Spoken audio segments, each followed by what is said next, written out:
বন্ধুরা, আজ আমি একটা নতুন ভিডিওতে আপনাদের কাছে নিয়ে এসেছি।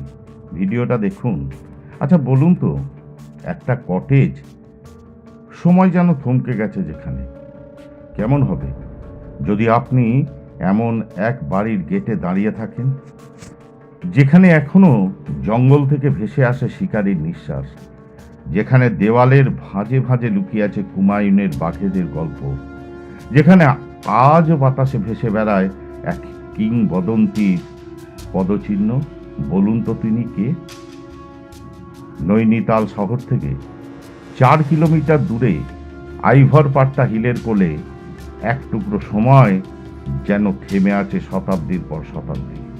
জায়গাটার নাম গার্নি হাউস, এক কিংবদন্তি শিকারীর শেষ জীবনের ঠিকানা। তার নাম জিম করবেট। হাইকোর্টের বিপরীতে ম্যাল রোড ধরে হাঁটলেই পৌঁছানো যায় এই ঐতিহাসিক বাংলোতে। সবুজ ঘাসে ঢাকা লন, রঙিন ফুলের বাগান, আর দূরে নৈনিতাল লেকের জলতরঙ্গ মিলে মিশে যেন রূপকথার এক পৃষ্ঠা খুলে যায়। 1880 সাল, ভয়াবহ ভূমিকম্পে ধ্বংস হয় করবেট পরিবারের আলমা হিলের বাড়ি। তারপর জিমের মা সিদ্ধান্ত নেন নতুন করে আরও একটি বাড়ি বানানো হবে। সেই পুরনো বাড়ির কাঠ, ইট, জানলা, দরজা সব খুলে এনে তৈরি হয় এক নতুন বাসস্থান। নাম হয় গার্নি হাউস। গার্নি শব্দের মানে এমন একটা ঘর যা পুরনো বাড়ির অংশ ব্যবহার করে আবার নতুন করে গড়ে তোলা হয়। ইতিহাসের ছোঁয়া লেগে থাকা কাঠ আর পাথর দিয়ে সেজে ওঠে এই বাড়ি। এই বাড়ির প্রতিটি কোণ, প্রতিটি দেওয়াল, প্রত্যেকটা জানলার বারান্দা সাক্ষী কিংবদন্তি শিকারী জিম করবেটের জীবনের অন্তরালে থাকা অধ্যায়ের। একজন নিখুঁত শিকারী হয়েও করবেট ছিলেন প্রকৃতির অন্ধ ভক্ত। শিকার করা তার কাছে ছিল দায়বদ্ধতা, বিনোদন নয়। যে বাঘ মানুষ খেতে উপযুক্ত তাকেই হত্যা করতেন তিনি, কারণ তিনি জানতেন জঙ্গলটা যতটা ভয়ঙ্কর ততটাই সংবেদনশীল। এই গার্নি হাউসে করবেট লিখেছিলেন তার অমর সৃষ্টি ম্যান ইটার্স অফ হুমায়ুন। বইয়ের অনেক অংশ কাঠের টেবিলে বসে পুরনো টাইপরাইটারে নিজেই হাতে তৈরি করতেন খসড়া।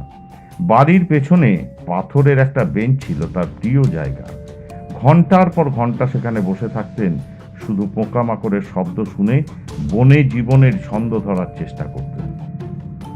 জিম করবেট শুধু শিকারী ছিলেন না, ছিলেন এক দূরদর্শী চিন্তাবিদ। ব্রিটিশ রাজনীতিবিদদের সঙ্গে আলোচনা করে প্রস্তাব দেন এক স্থায়ী বন সংরক্ষণ পরিকল্পনা। তারই হাত ধরে জন্ম নেয় ভারতের প্রথম জাতীয় উদ্যান হেইলি ন্যাশনাল পার্ক, যা পরবর্তীকালে আমরা সবাই জানি যে জিম করবেট ন্যাশনাল পার্ক। তিনি বলতেন, একটা শিশু যদি গাছ, পাখি আর হরিণ চিনতে শেখে, সে কোনোদিনই ওদের ক্ষতি করতে চাইবে না। তাই তো গার্নি হাউস থেকেই চালু করেছিলেন শিশুদের জন্য শিক্ষামূলক প্রকল্প প্রতিষ্ঠা এবং একটি পাঠশালা। একবার মাঝ রাতে হঠাৎ একটি বন্য হিমালয়ান ভালুক ঢুকে পড়েন নৈনিতাল শহরে। আতঙ্কে পুলিশ ছুটে যায় করবেটের কাছে। তিনি গার্নি হাউস থেকে বেরিয়ে পড়েন হাতে বন্দুক নিয়ে, কিন্তু লক্ষ্য ছিল তার ওই ভাল্লুকটাকে হত্যা করা নয়, তার জীবন রক্ষা করা। তিনি ধাওয়া করে ভাল্লুকটিকে ফেরত পাঠান বনাঞ্চলে, একটি গুলিও না চালিয়ে। পরদিন শহর জুড়ে ছিল তার বন্দনা।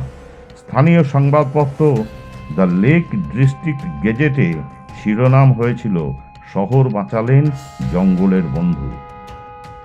দেরাদুন বননীতি এই নিয়ে আলোচনায় না গিয়ে করবেট একটি চিঠি লেখেন ব্রিটিশ প্রশাসনকে, যাতে তিনি বলেন সরকারি বননীতি ব্যর্থ হবে যদি গ্রামের মানুষ বনকে আপন না ভাবে। এই চিঠি ছাপা হয় ইন্ডিয়ান ফরেস্ট রিভিউতে, আর এটাই পরবর্তীকালে বননীতি চিন্তায় মাইল ফলক হয়ে ওঠে। নৈনিতাল সমাচার নামে একটি হিন্দি পত্রিকার অনুরোধে করবেট সেখানে লেখেন একটি প্রবন্ধ, জঙ্গল কি আত্মা। সেখানে বলেন, বাঘ, চিতা, ভাল্লুক শিকারী নয়, তারা প্রকৃতির ভারসাম্য রক্ষাকারী। আমরা ভুল বুঝি, ওরা নয়। এটাই ছিল তার একমাত্র হিন্দি ভাষার প্রকাশনা। আর এতটাই সংবেদনশীলতা একজন শিকারীর। হ্যাঁ, কারণ তিনি ছিলেন প্রকৃতির সন্তান। 1947 সালে ভারত স্বাধীন হওয়ার পর করবেট বুঝতে পারেন এই নতুন দেশের প্রেক্ষাপটে একজন ব্রিটিশ নাগরিক হিসাবে তার অবস্থান অস্পষ্ট। নানা সামাজিক টানাপোড়েনে তিনি সিদ্ধান্ত নেন এ দেশে আর থাকবেন না। তিনি এই দেশ ছেড়ে চলে যাবেন। বোন ম্যাগিকে সঙ্গে নিয়ে তিনি চলে যান কেনিয়া। গার্নি হাউস থেকে বেরিয়ে যাওয়ার দিন শহরের অজস্র মানুষ তাকে বিদায় জানান। কেউ কেউ চোখ মুছেছিল, কারণ তারা জানতো এই মানুষ তো শুধু বাঘ মারেননি, ভালোবাসতে শিখেছেন জঙ্গলকে। আজ গার্নি হাউস রয়েছে ডালমিয়া পরিবারের অধীনে। অনুমতি নিলে সাধারণ মানুষ তা ঘুরে দেখতে পারেন। সেখানে এখনও রয়েছে করবেটের নিজের হাতে লেখা বইয়ের খসড়া, পুরনো টাইপরাইটার, শিকারের সামগ্রী, কাঠের টেবিল চেয়ার, যেন ছুঁলেই ইতিহাস জেগে ওঠে।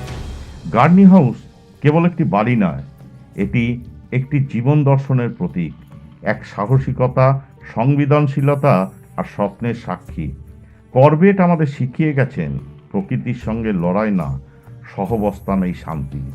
তার জীবন যেন বলে, a real hero is not the one who conquered the jungle, but one who learn to live with it. আপনি যদি কখনো নৈনিতাল যান, তবে শুধু লেক দেখতে নয়, একবার ঢু মেরে আসবেন গার্নি হাউসে।